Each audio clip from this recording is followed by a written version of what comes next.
Tammy.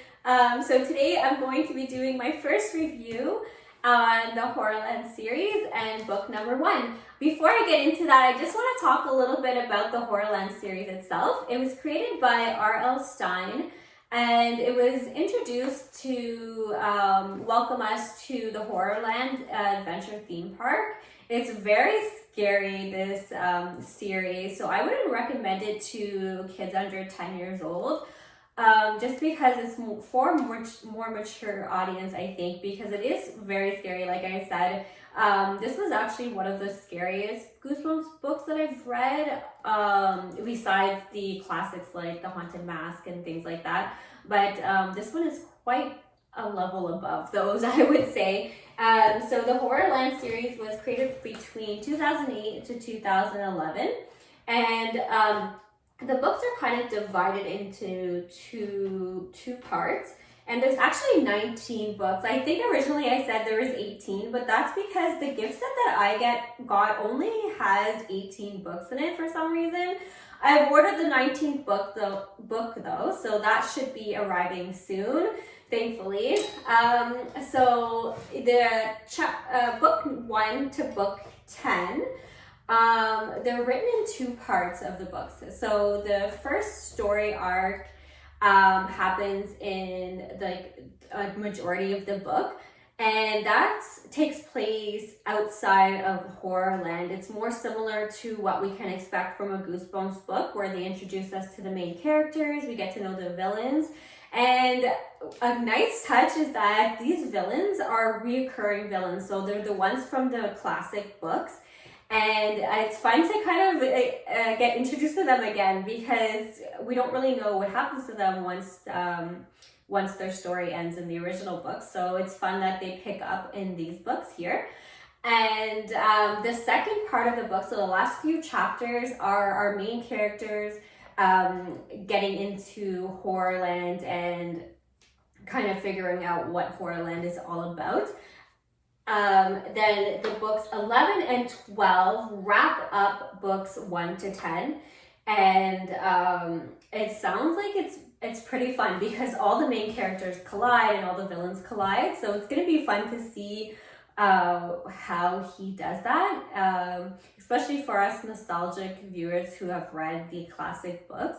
I think this is a great series.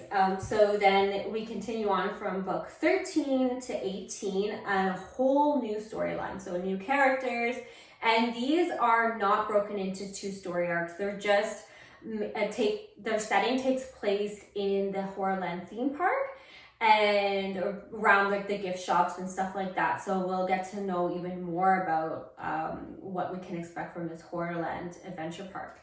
And then book 19 wraps up from book 13 all the way on in a very scary climatic ending from what I've heard. So I'm excited to get to know what happens with these characters and to see the old villains again. That'll be fun. So let's get into the first Goosebumps book. So this one is called Revenge of the Living Dummy. And this one was created in 2008.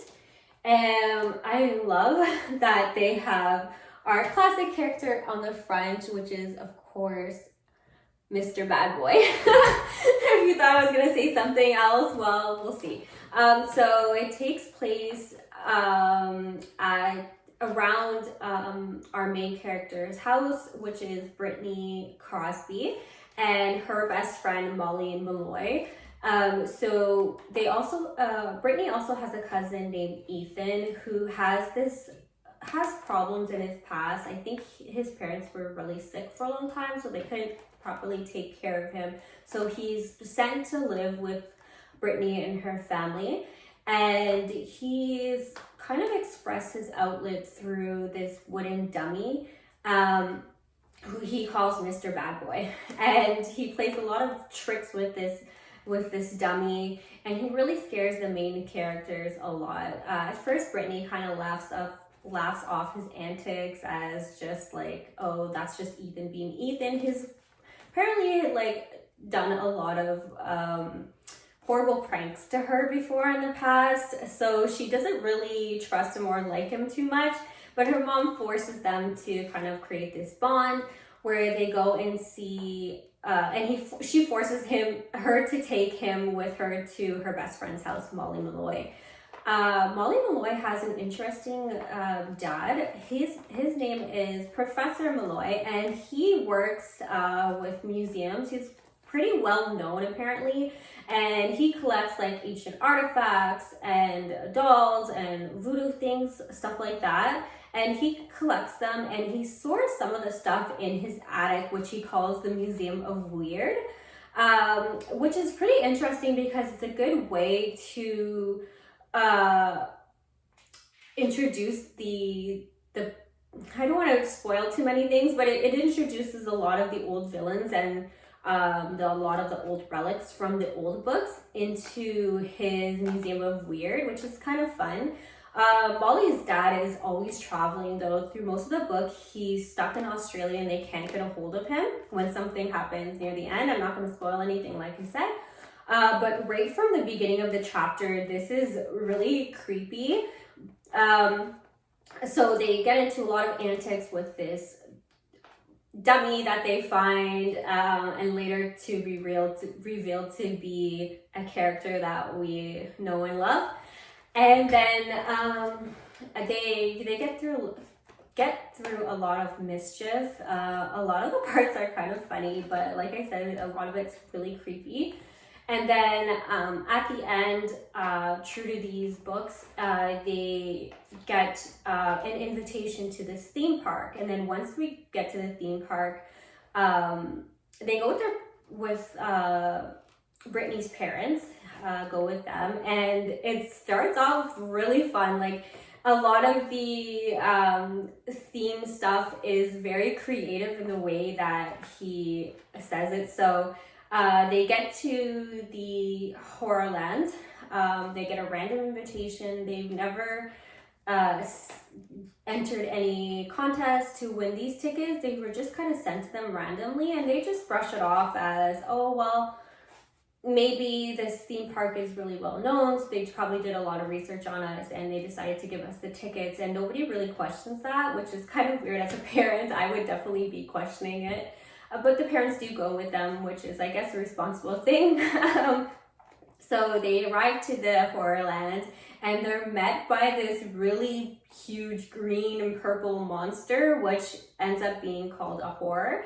He has horns, and he has clawed hands, and he has a British accent, which is pretty funny. They laugh at that, and right from the get-go, creepy things happen where they burn their suitcases, and then they just think it's just like a trick, so they don't really take it too seriously. And then a cab comes, and the cab is like something like Final Destination or Last Ride.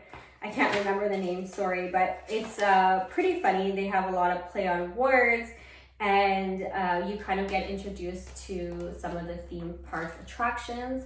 The monster, they notice as well outside of the park that there's a sign, you know, where they say the height limit. Well, this height limit is like a meter tall, so it's really for anybody can enter this. As long as you're able to walk, you can go into this theme park. And they also get them to scream, which I think is a little bit of a foreshadowing of what to expect. They say you need to scream so that we can identify you eventually, but I'm not going to spoil too much. I think I've already read a little bit about what the endings are, so let's not spoil that. So yeah, overall this book was really scary. I love the characters. I think they're very bratty and very mature for their ages, and very intelligent characters. I do love his characters. They remind me a lot of me and my cousins when we were younger, although I don't think I would have been able to handle this as well as this scary story as well as the main characters do, but it's fun to read, and it's a very quick read. I think this took me like an hour maybe to read, and that's because I had other stuff to do as well. And there are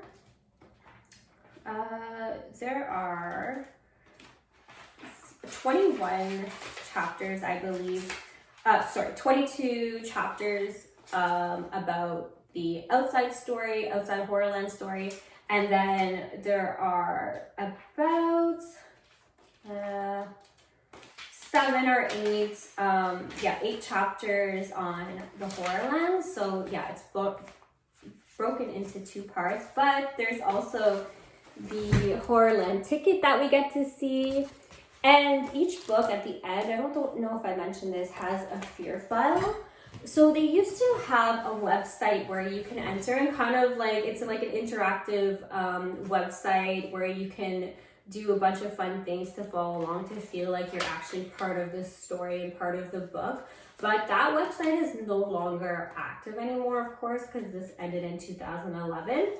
But it's fun that they had this at the time. I wish I was into these books at the time, but of course I had my son in 2008, so I wasn't really reading too much at that time. And they also have a room service menu on the back, which is super creepy. And they have map 1 of the hotel room, I think this is. Or it could be the attraction as well. I'm not too sure, because not the other parts of the maps are not there. Oh, it says the inn. So I think the back of the other books show different maps. So this is map 2, so you'll need them all to complete together at the end, which I'll do once I've done reading all of these reviews. But so far it's a really good start. It's one of the scariest books that I've read of Goosebumps so far, like I said. And without repeating myself too much, I hope you guys enjoy this series. And this is my first try, so please be easy on me. And I'll see you guys soon in the next video. Thank you, bye. And viewer beware, you're in for a scare. Bye.